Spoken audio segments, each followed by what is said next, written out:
In this video, we're going to talk about the top 10 money habits that keep you poor. Before starting to receive updates in the future, kindly like this video and follow this channel. Everyone has the potential to become wealthy, but some people have bad habits that are impeding their ability to do so. Fortunately, you can modify your behaviors and create actual riches if you can recognize and eliminate these harmful habits. Here are the top 10 money habits that keep you poor. Number 10, relying on only one source of income. The majority of people live their lives with only one source of income, which is typically a salary. Regrettably, despite what you may think, jobs are not always secure. In reality, more than 21 million U.S. workers were laid off in 2018, which meant that if your job was your only source of income, your income abruptly stopped. You should picture yourself as a tree when it comes to your sources of revenue. Do trees produce fruit from a single branch only? Just no is the response. They have several branches that produce fruits and flowers, and you also ought to. You should continue to create and pick up new skills so that you can make your money work for you. This is a sensible and secure way to get some sleep at night. Number 9, only paying the minimum. In fact, minimum payments are frequently determined to be between 4% to 6% of your total, which could mean that you are not only staying in debt, but also paying additional interest. Paying the minimum each month does not imply that you are getting out of debt.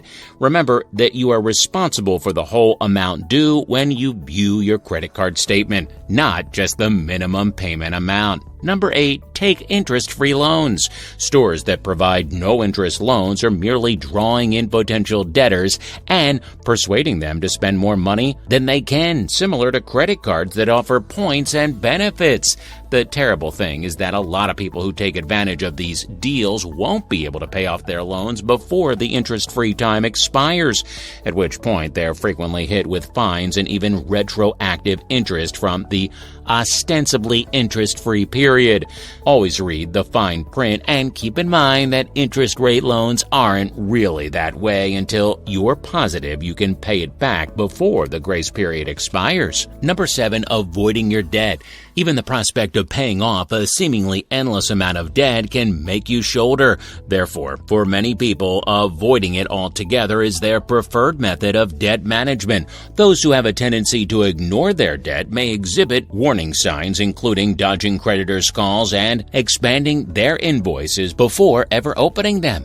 Although you don't have to like your debt, you do need to accept it. Make it a practice to only read your mail when you're calm and prepared. The more familiar you are with your debt, the more equipped you'll be to deal with it. Create payment plans after you are aware of your debt. If you have a lot of debt to multiple different creditors, pay off your fixed expenses like utilities before concentrating on the account with the lowest balance. Paying it off may make it seem more doable and provide you with the inspiration you need to go on to the next balance. Number 6, succumbing to lifestyle inflation. You presumably anticipate that as you age, your financial situation will improve from what it was when you were a young adult. Your ability to make money can be impacted by a promotion, a better job, and even unavoidable economic inflation. Yet, how people manage the gap between their income and expenses is what separates those who are successful in increasing their wealth from others who struggle continuously. It's tempting, as you can see, to utilize these improvements in income to buy a new home, go on a vacation, or even boost your daily spending. But doing so will leave you in the same situation as before. Who's really in a better financial situation? For instance, if Bill makes $60,000 a year and spends $45,000, while Jeff makes $150,000 and spends $175,000. Bill makes less money, but wages aren't the only thing that goes into accumulating wealth. What matters is how you handle your finances. Number 5, expecting a miracle. Individuals who are always having financial issues frequently think that fixing their finances finances would require a financial miracle. Yet, you won't ever be able to escape debt by hitting the lottery, receiving a windfall from a wealthy family, or having the best job in the world fall into your lap. This method of thinking is risky because it removes you from a position of power. You hand over control of your finances and emotionally distance yourself from your debt when you wait for someone else to intervene and rescue you from your poor behaviors. Of course, it goes without saying that you are alone and responsible for your credit, debt, and way of life, and only you are able to find a solution. In actuality, one of the secrets to sound money management is feeling in control. Number 4, relying on retail therapy. Some people find therapy in spending money, while others choose to exercise or listen to music to decompress. Similar to other activities like exercise, sex, and even eating chocolate, shopping can actually release endorphins in the brain. However, spending money to make yourself feel good can develop an addiction, just like these 3 things. Buying to elevate your mood establishes a relationship between happiness and acquiring material possessions, and that bond can be extremely difficult to sever.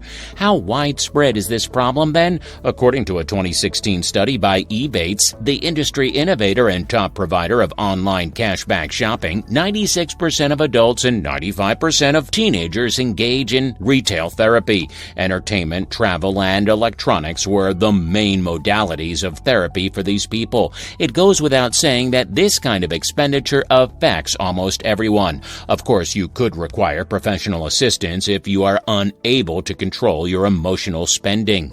Number 3, keeping up with the Joneses. The best house on the worst street is preferable to the worst house on the finest street, according to real estate agents. But when your neighbors appear to have it all, your desire to have the finest house on the best neighborhood may take precedence over the ability to manage your finances. Maintaining the Joneses or competing with relatives, neighbors, or friends might make you overspend. Competition is a psychological trigger that can drive expenditure. While some people just don't care about trying to live up to others' standards, it can be a serious problem for some families. When a buddy buys a new car or house, goes on a costly vacation, or even just wears extravagant jewelry, it can set off rivalry that results in bad financial decisions. It's critical to keep in mind that success is challenging to gauge from the outside. Remind yourself of your priorities and objectives when you see a neighbor arrive in a brand new shiny vehicle. Number 2, using credit cards for the points. Not every reward credit card is bad. In fact, some of them have a place in your wallet when used wisely. Credit card corporations do, however, provide these benefits for a reason, and that motive most surely isn't altruism. Simply put, rewards motivate you to spend more. Using a rewards or points-based credit card with a 1% return alone increased monthly spending by $68 and total credit card debt by $115 a month, according to a 2010 study presented at an American Economic Association convention. That quest for points suddenly doesn't seem like such a smart move.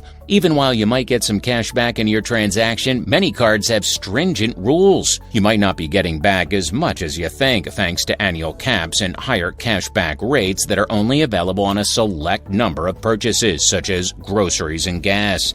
Simply said, it is not worth it to further increase your debt in order to earn the elusive credit card point. Number 1, impulse buying. Those who are continuously struggling with money tend to buy things whether they are on sale or not, even if it wasn't their original intention. In actuality, impulsive purchases might result in a variety of problems. First off, a lot of people may excuse these impulsive purchases by claiming that they earned the new device or that the item is a need rather than a desire. Second, charging these impulsive purchases to a credit card runs the risk of the buyer paying for the item even when they don't have the money to do so. Ultimately, it becomes much harder to stick to your spending plan as a result of these arbitrary purchases. Don't get me wrong, the occasional impulse buy won't prevent you from ever getting wealthy, but as you can see, problems start to mount when you spend outside of your budget. So, what did you think of our video? Do let us know in the comment box below. Please like this video and subscribe to the channel for future updates.